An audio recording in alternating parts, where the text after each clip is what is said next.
Je m'en vais seule. Je marche sur la route. Dans le brouillard, le sol de pierre. La nuit se tait, et c'est Dieu qui l'écoute.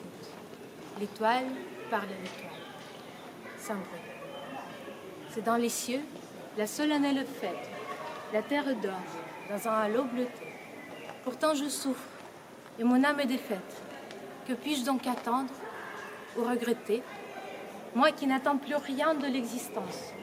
Je ne regrette pas mes souvenirs. Paix, liberté, voilà mon espérance. Que je voudrais oublier et dormir. Mais pas du froid sommeil où tout s'achève. Je voudrais m'endormir et qu'à l'heure, mon sang respire et calme se soulève. Et que la vie en moi frémisse encore. Que nuit et jour, mon oreille se berce d'une voix douce qui chante l'amour. Que toujours vert, un grand chêne me verse, une ombre baisse. Les bruits se taisent. Ceci est une traduction en français d'un poème très connu en Russie de Mikhail Lermontov, poète, écrivain et philosophe du XIXe siècle. Le héros de Lermontov est sur sa route, il réfléchit à sa vie et à sa mort. Mais vous allez me demander, où sont les mathématiques dans tout cela?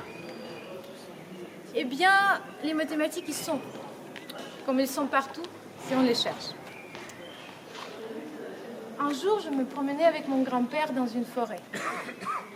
Mon grand-père, il était mathématicien qui travaillait sur la mécanique céleste, le mouvement des planètes.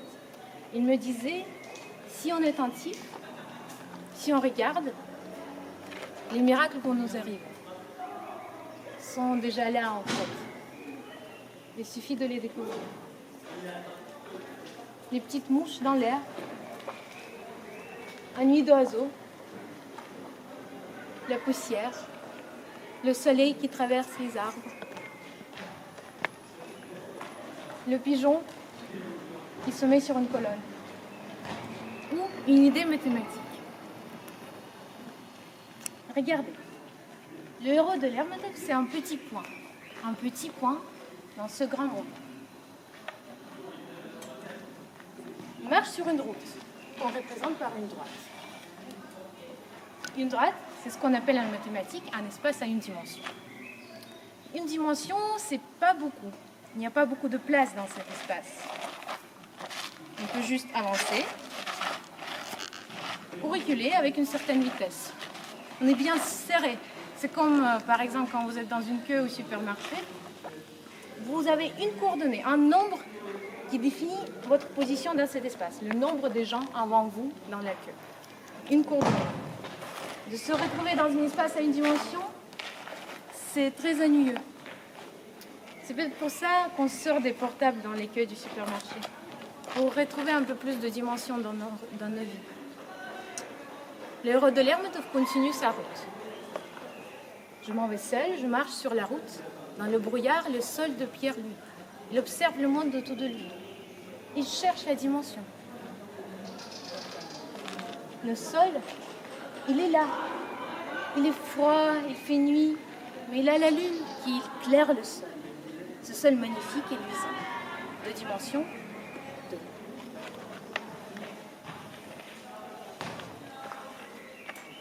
L'histoire continue sur le plan. Maintenant, l'héros lève la tête et il regarde le ciel silencieux. Il découvre les étoiles, le Dieu et aussi la dimension 3, celle de la hauteur, de la distance vers les étoiles.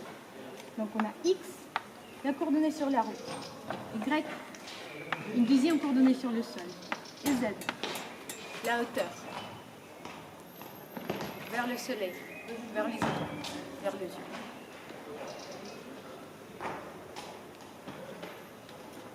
Et oui, je pense que Lermontov construit dans son poème l'espace de dimension 3, peut-être sans se rendre compte. La construction que Lermontov fait s'appelle en mathématiques un drapeau. Un point, une droite attachée à ce point, un plan qui passe par cette droite et un espace qui passe par ce plan. Un drapeau. Je trouve ce nom très juste et très poétique. Parfois en mathématiques, on prend soin de nommer joliment nos objets, parce qu'on les aime. Pour le héros, maintenant, c'est le moment de continuer sa route. Il nous partage ses pensées et ses rêves. Il a envie de s'endormir avec un sommeil profond et paisible dans le repos et le calme. Il a envie de maîtriser le temps. Le temps. C'est cette quatrième dimension si magique. J'ai moins de contrôle sur cette dimension. Je voudrais bien vous parler des heures, mais je dois m'arrêter dans une dizaine de minutes. C'est pas moi qui décide, c'est le temps. Et les organisateurs de cette journée que je tiens d'ailleurs. Regardez. Déjà, il est quelle heure? 4 heures pile. 4 heures pile, ok. Donc regardez. Je suis là, je peux me déplacer et changer ma coordonnée X. Je peux aller vers vous et m'éloigner de vous en changeant ma coordonnée Y. Et même avec un peu d'effort et en salissant la chaise, je peux augmenter la coordonnée Z et monter vers les étoiles. Je peux me déplacer plus ou moins comme je veux, où je veux dans l'espace. Mais on ne peut pas jouer ces jeux-là avec le temps. Je ne peux pas recommencer cette présentation que j'ai déjà commencée. Et encore moins, je ne peux pas me retrouver ici, 690 ans plus tôt, pour assister à la rencontre de Lord de Sade avec Pétrarque. Le temps passe et on n'y peut rien. Et là, il est quelle heure? 4h01. 4h01. Vous voyez, je ne peux pas retourner à 4h. Le temps passe. Quand j'étais petite, je me rappelle, je regardais les étudiants du secondaire comme les dieux. Je voulais être grande, libre, être comme eux, pouvoir monter et descendre les escaliers de l'école seule, sans être obligée de me ranger par paire et attendre l'institutrice. Je voulais accélérer le temps. Je n'ai pas réussi. Et il y a quelques mois, quand je cherchais du travail pour un poste en mathématiques, j'étais très en retard avec mes dossiers. J'étais en train de rédiger mon projet de recherche quelques heures avant le feu d'artifice le soir de réveillon. Je voulais ralentir le temps. Même je voulais que le temps s'arrête. Il ne m'a pas entendu. Le temps est très capricieux. Parfois ça m'angoisse. Parfois ça m'énerve. Parfois ça me réjouit et même ça me rassure. C'est fou comment une seule chose peut provoquer tant d'émotions différentes. Il y a peu de choses dans cette vie qui font l'affaire pour moi. Les maths sûrement, la musique et un gâteau au chocolat. Le temps est hors de notre contrôle. Mais ça ne nous empêche pas d'y penser. D'y penser beaucoup. Qu'est-ce qui va arriver avec le temps? Comment on va évoluer? Où on va se retrouver? Est-ce que tout va bien aller? Est-ce que tout s'arrangera petit à petit? Moi, j'y pense beaucoup. Vous y pensez? Les mathématiciens y pensent aussi. Parce que tous les articles mathématiques ont un mot temps dedans. La moyenne temporelle, le temps d'arrêt d'un processus stochastique, l'application du premier temps de retour. Le temps est important dans le monde des mathématiques. Vous demandez peut-être comment il est construit ce monde. Le monde mathématique, c'est un peu comme notre monde. Il est impossible à décrire en quelques mots. Il est très complexe. Plein de choses s'y passent. Ça peut être violent, mais surtout c'est très beau. Madame, vous pouvez vous en parler?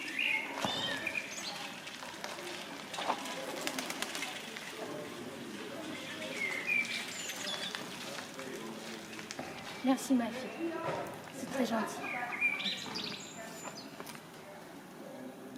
Je viens du pays des systèmes dynamiques. Chez nous, l'hiver est court et doux. En hiver, nous buvons beaucoup de thé. Nous tricotons les surfaces et petits carreaux pour nous couvrir les jambes quand il fait froid. Nous préparons les potages à l'aide des applications mélangeantes.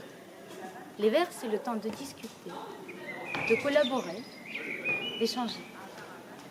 Le printemps vient des vents puissants qui créent des tourbillons en l'air et dispersent les nuages de forme complète. C'est très dangereux de sortir de la maison en printemps.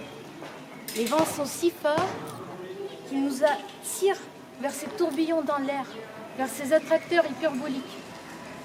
Seuls ceux qui ont chez eux l'appareil à la reparamétrisation du temps peuvent rester tranquilles. Ils sont toujours attirés par l'attracteur puissant, mais ils peuvent sortir de leur maison et aller acheter du pain et du lait et quand même se sentir bien. Mais cela coûte cher, la reparamétrisation du temps. Et c'est aussi très dur à prononcer, la reparamétrisation du temps. Après vient l'été. J'aime beaucoup l'été. C'est ma saison préférée. L'été est majestueux. Il fait très chaud. Les températures montent jusqu'à 40 degrés. Ce qu'on fait en été, on se met dans l'ombre et on joue au billard. Le billard mathématique, c'est pas comme le billard dans la vie réelle. Le billard mathématique peut avoir des formes complètement différentes, pas que rectangulaires. Et nos billards n'ont pas de trous. Parce qu'on joue au billard, pas pour le plaisir de gagner, mais pour le plaisir d'observer la bille se refléter infiniment des bords de billard. Juste pour le plaisir de regarder. Nos tables ont des formes différentes. Par exemple, on aime beaucoup le billard en forme de stade ou un pentagone. Et même les billards dans les tables qui ne sont pas convexes. Le billard, par exemple, dans une lettre L. Mais notre billard préféré, c'est un billard elliptique.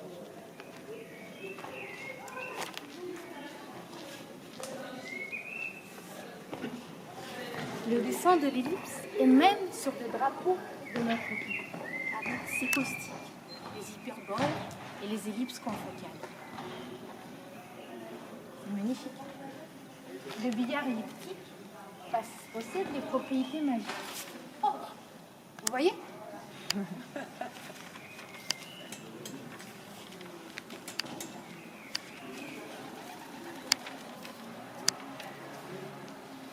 Quand la bille se reflète dans le billard elliptique, il touche une autre courbe qui est de nouveau une ellipse. On ne sait pas si d'autres tables de billard possèdent ces propriétés magiques.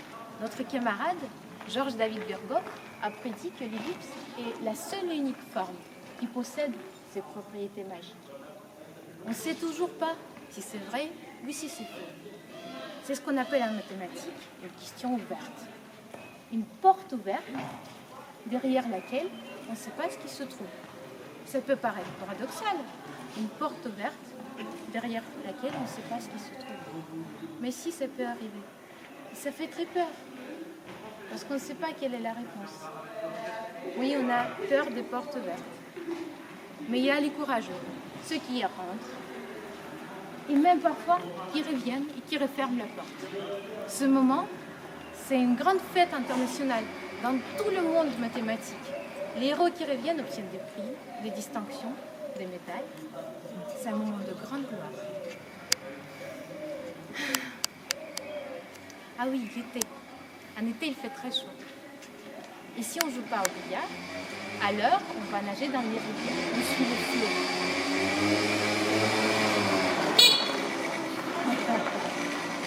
Les flots des rivières peuvent être différents. Les différents dynamiciens préfèrent les rivières différentes. Comme on dit dans notre pays, chacun son goût, chacun son flot. Ceux qui aiment bien la stabilité préfèrent les flots géodésiques sur les surfaces. Ceux qui veulent être rassurés préfèrent les flots avec des feuilletages normalement hyperboliques. Et certains préfèrent les flots de Ricci, qui caressent et adoucissent la peau. C'est très agréable de se laisser porter par le flot. Mais j'ai un peu dérapé. La gentille demoiselle qui m'a invitée voulait que je vous parle du temps, de cette 4e dimension.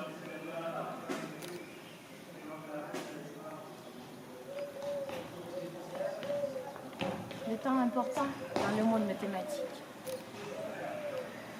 temps est très important pour nous. Pourquoi? Parce qu'on est intéressé par le mouvement. Et le mouvement, il n'existe pas s'il n'y a pas de temps. Si le temps s'arrête, on ne regarde qu'une photo, une empreinte morte privée d'âme, une flèche figée dans l'air. Dès que le temps commence à bouger, le mouvement commence. C'est une pellicule magique comme le cinéma. C'est quelque chose qui est régi par les lois de la nature, par les lois de mathématiques.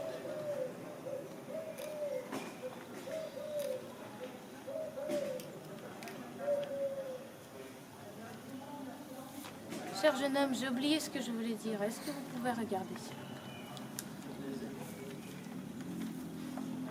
Je suis très vieille maintenant, vous savez. Je crois que ça paraît une soupe. Ah, bien sûr. Je voulais vous dire que pour comprendre ce mouvement, il faut faire des mathématiques. Et faire des mathématiques, c'est comme manger une soupe. Il y a plein d'ingrédients. On saisit le goût principal, mais on veut retrouver les ingrédients petit à petit. Les ingrédients, c'est les petits papiers ramassés, les aiguilles sur le tableau, les bouts des conversations, les rêves qui nous sont venus après la sieste, les idées. On essaie de ramasser tout cela, faire un travail de tri, de rangement, pour arriver à un verdict clair, une affirmation, une liste. La culmination de ce travail peut être ce qu'on appelle le théorème de classification. C'est quand tout devient clair et net. Ça ressemble un peu à une construction d'un poème. Ils se ressemblent, les mathématiques et la poésie. Ils ont toutes les deux les règles à respecter, qui sont raisonnablement contournées. En poésie, plus facilement qu'en mathématiques. Ils ont toutes les deux le langage. Le langage de poésie, c'est français, russe, anglais, japonais, arabe, n'importe quelle langue. Le langage des mathématiques, c'est le langage créé par les mathématiciens et les mathématiciens. Est-ce qu'il est possible de traduire le langage mathématique en langage des arts? Danse, peinture, cinéma? Peut-être. C'est ce que j'ai essayé de faire toute ma vie. De comprendre les secrets de mathématiques et de les partager. Maintenant, je suis très fatiguée. Quand j'étais jeune, j'étais très énergique. Je montais les chaises, je bougeais, j'essayais de me faire comprendre. Maintenant, je suis épuisée.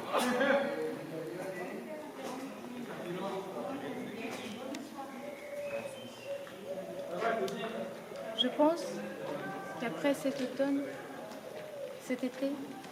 mon dernier automne viendra.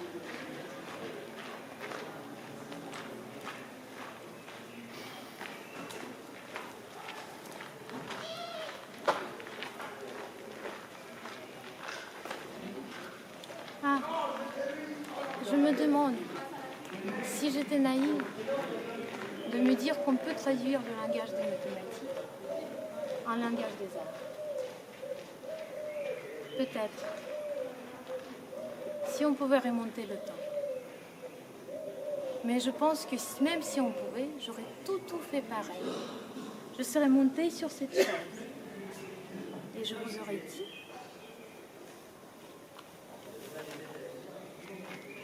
Ben oui, oui et oui.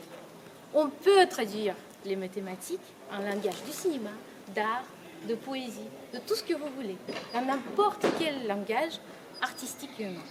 Je suis persuadée qu'on peut se comprendre et qu'on peut traduire ce que nous vivons en toutes les langues. Et on a besoin de vous, des poètes, des musiciens, des artistes, des professeurs, des guides, de vous tous, pour traduire ce que nous vivons, les mathématiciens. Parce que les mathématiques, ça peut nourrir, mais pas que la technologie. Ça peut nourrir les arts. Et les arts peuvent nourrir les mathématiques.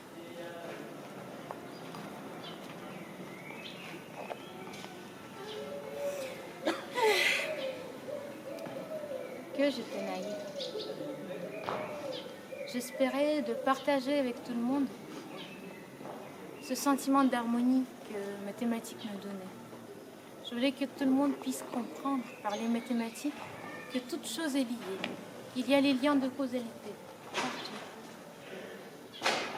J'espérais que c'est vrai, qu'on peut expliquer les mathématiques par les astres.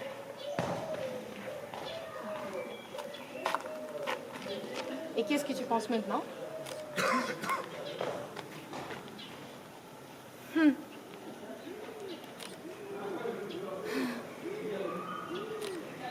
Je pense qu'il faut que tu continues à faire ce que tu as envie de faire.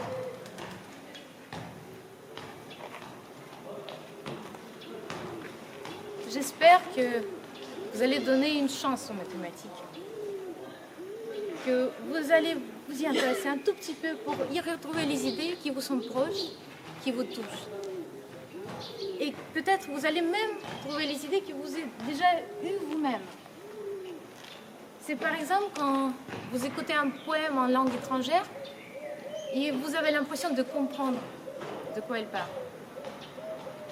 Vous pensez que peut-être ça va vous jamais arriver, mais si, ça peut. Выхожу один я на дорогу. Сквозь туман кремнистый путь блестит. Ночь тиха, пустыня внемлет Богу, и звезда звездой говорит. В небесах торжественно и чудно спит земля в сиянии голубом. Что же мне так больно и так трудно? Жду чего? Жалею ли о чем? Уж не жду от жизни ничего я. И не жаль мне прошлого ничуть. Я ищу свободы и покоя. Я бы хотел забыться и заснуть. Но не тем холодным сном могил.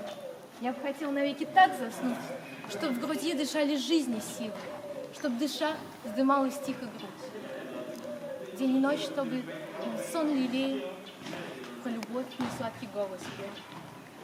Подо мной, чтоб вечно зеленее темный дух склонялся и шумел. Merci.